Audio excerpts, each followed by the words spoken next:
siia lambakene. No. Lahemaa rahvuspargi lääneserval Kuusalu vallas Uuri külas Sae talus elavad Eesti maalambad, Lahemaa lambad. Talu karjamaad piirnevad Lahemaa metsa, soo ja rabamassiividega, mis pakuvad küllaldaselt sobivaid elupaiku nii pisi- kui suurkiskjatele. Et lambaid ei ohustaks kodust kaugematel karjamaadel metsloomad, on pererahvas karjale turvameesteks toonud Maremma Abruzzi karjakaitsekoerad. Kui me maalambad võtsime, Eesti maalambad, siis me ei tajunud algul seda, millega me tegelikult hakkama saime. Et me tõime Lahemaa rahvusparki metsade ja soode serva saakloomad. Ja kui siis esimesed augusti pimedad õhtud hakkasid tulema, siis hakkas päris kõhe. Ja siis ühel juulikuu õhtul olid meil külalised Šveitsist ja veiniklaasi juures ja lambaid imetledes kurtsin siis oma muret, et süda ikkagi valutab, et kui nüüd tõesti see $1 million view, nagu nemad meie lambakarja seal nimetasid, et kui selle kallale need hundid tulevad, et siis on see seal $1 million südamevalu, aga mitte ilu enam.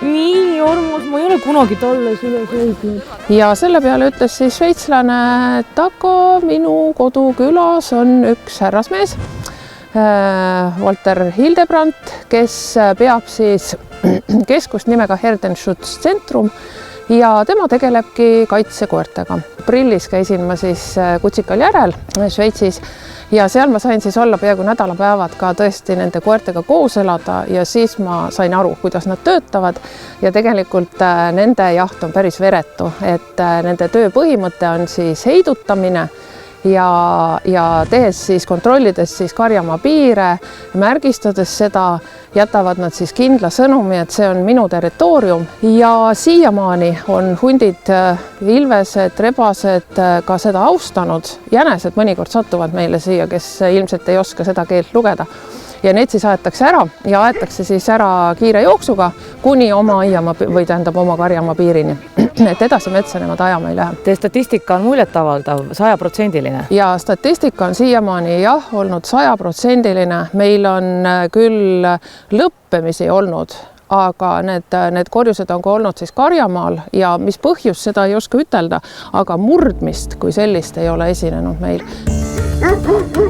Praegu on nüüd niimoodi, et praegu kaardistatakse, kes, kus, kas on ohtu ja kuna nad kuulevad meie hääli, siis järelikult oht ei ole väga tõsine, aga nad ära ka ei lähe, et nad on mõlemad oma positsioonil, et siis liikuma hakata ja meid tõrjuma hakata. Nemad ei ründa, nad ei ole agressiivse käitumisega, aga nad hakkavad aukuma ja auguvad seni, kuni oht on nende arvates möödas.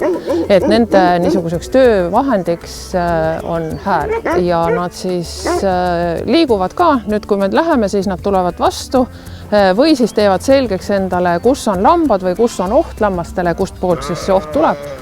Ja siis vastavalt sellele, kas aetakse lambad ära või hakatakse siis liikuma ohu poole. Mis nad teevad selle ohu suunas? Ohu suunas nad tavaliselt, ega nad ei teegi muud, kui nad lihtsalt püüavad seda ohtu elimineerida, et oht ei saaks nende lammaste juurde, sest kari on nende oma, nemad on karja liikmed ja nende funktsioon on siis karja kaitsta. Iga sissetungija peletatakse valju haukumisega üle karjamaa piiri. Kui sissetungijaks on inimene, asetub koer karja ja sissetungija vahele, andes ähvardava haukumisega märku, et kaugemale ei ole enam tervislik tulla. Kui on selline tavaline kaunis suvepäev, teid näiteks ei ole kodus ja mina eksin ära teie territooriumile ja vaatan, et lambad, linna inimesena tahan minna lambaid paitama ja astun nüüd üle selle piiratud territooriumi. Mis siis juhtub? No teeme proovi. Nüüd nende reaktsioonid on natukene valed võib-olla üldse. Nii, juba reaktsioon või? See on nüüd jah reaktsioon, ta vaatab, kus on lambad, kus on. Nii. Näen liputamas saba. Jah, sest meie oleme juures, ma ütlen, et see praegu reaktsioon ei ole päris adekvaatne. Sest et meie hääled on ja nüüd nad tulevad niimoodi, nad ei ründa, seda karta ei ole vaja. Nad ei ründa. Aga kui mul oleks hundi kasukas seljas, siis tõenäoliselt läks asi tõsisemaks. Ja kui mind ei oleks, siis nad oleksid siin ümber, juba piiranud see ümber ja hoiaksid sind siis. Meil on, kuna siin on marja ja seenemetsad, siis igal sügisel suvel eksib siia inimesi, tulevad valest kohast metsast välja ja siis nad pannakse kuhugi nurka seisma.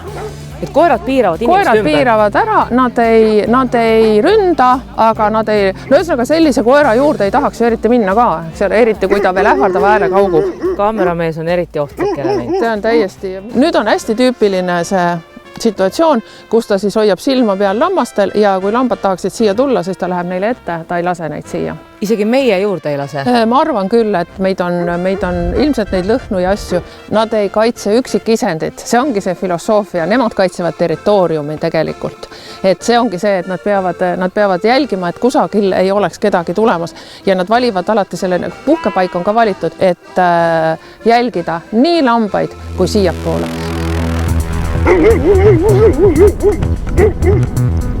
Nii, nüüd oli siis näha, kuidas karjakaitsekoer töötab. Ja esimese praksu peale, nii nagu metsas mingisugune heli on, siis on nad seal valves. Algul võib-olla tehakse niisugune ähvardav haukumine, siis jäävad nad kuulama ja mõtlema, mis asi see on, kas tasub üldse. Aga kontroll jääb kogu aeg, siis nüüd on siis selge, et keegi on, oht on. Ja niimoodi nad hauguvad. Ja niimoodi nad siis hauguvad ja hauguvad seni, kuni siis nende arvates on oht möödas. Et seda otsustavad nemad, mille järgi ma ei tea, aga ju siis jah, et enam ei ole, kas ei ole lõhna, ei ole hääli. Vanemad, targemad lambad said aru, et targem on ära minna. Lambad on ära läinud, et see on ka nüüd asi, mida mina ei oska nagu lahti seletada, aga nii toimub alati, nii toimub iga kord, et lambad kaovad kuhugi. Kas siis lauda juurde, kuna meie siin ees seisime, ma arvan, et nad oleks tahtnud minna, ma ei taibanud, et eest ära tulla, et nad oleks lauda juurde läinud või siis sinnapoole, kus koerad ei haugu. Ja seda mina õpetanud ei ole, see on nüüd see meeskonna töö või sellepärast see on siis põhjus selleks, miks peaks olema mitu koera. Et nad saaksid nagu võimalikult efektiivselt selle vaenlase siis nurka suruda või siis ära ilmutada. Nii, ja nüüd on töö tehtud korras. Ja nüüd minnakse lammaste juurde. Aga kui see hunt ei saa sellest hoiatusest aru, et koer teda tagasi tõrjub? Huntidel on täiesti oma strateegia, kuidas ka kõige kavalamast kaitsekoerast ja selle kaitseliinist läbi murda. Et tegelikult ega see 100% nüüd kaitse ei ole kindlasti. Ja nende strateegia ei olegi tegelikult nüüd otseselt ründamine, aga on olnud juhtumeid, kus on ikkagi huntist jagu saadud, sest ükski terve mõistusega hunt ei tule territooriumile, mis on nii kindlalt märgistatud teise nii-öelda kiskja oma. Et hunt on tark loom ja mingil juhul ei tohi teda alahinnata, küll aga võib juhtuda see meil vähemasti siin, kui on huntidel pesakond.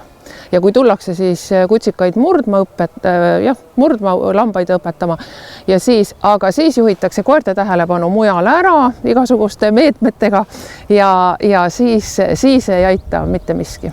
Karjakaitsekoerte töömaa on 12 hektarit.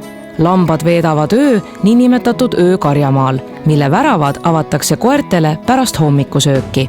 Siis isane koer, kes praegu rahumeeli õiglast und magab, läheb välja ja teeb välgukiirusel tiiru ilmselt siis nendes punktides, mis on tema jaoks strateegilised, nuusutab läbi, märgistab ära nagu koer ikka ja kui ta siis jõuab poole karjamaa peale või siia juba nähtavale kohale, siis lähevad emane 2-aastase pojaga ja lambad.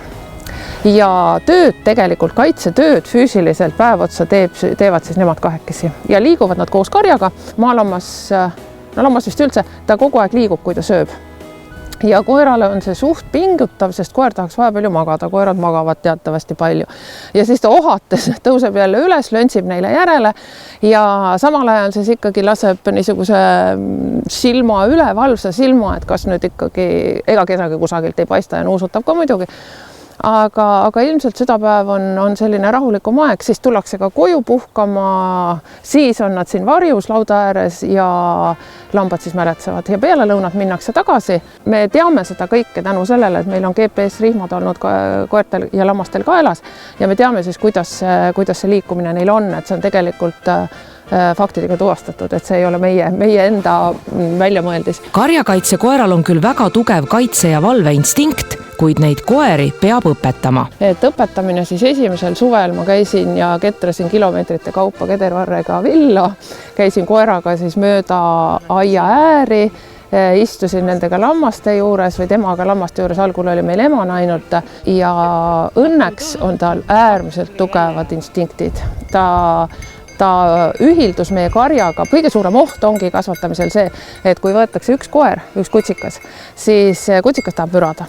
Ja täiesti normaalne, ta tahab liikuda, joosta, mürada ja siis ta võtab ette ühe talle, sikutab seda kõrvast, ütleb, hakkame nüüd mürama. Tal ei saa aru sellest keelest. Me ei osta valmis produkti, et see ongi tegelikult see niisugune väär arusaam, et ma maksan suure raha ja ma toon selle kauba koju nagu televiisori või külmkapi ja panen ta nurka ja ta hakkabki toimima. Et tegelikult see soetamine on alles üks esimene väike samm ja siis tuleb tõsine töö.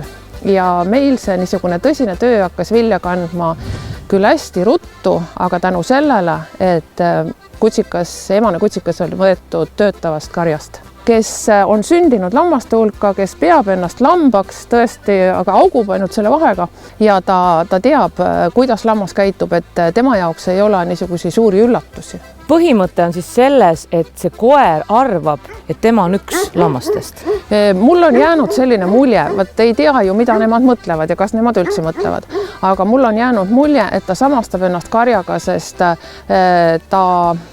tema kõige suurem piin on olnud see, kui me oleme pidanud ta loomaarsti juurde viima, kui me oleme autost temaga pidanud sõitma ja siis, kui ta tagasi tuleb, siis seda rõõmu, kui ta kohtub oma sõpradega, siis seda ei saa muud moodi kirjeldada kui omade juures olemist jälle.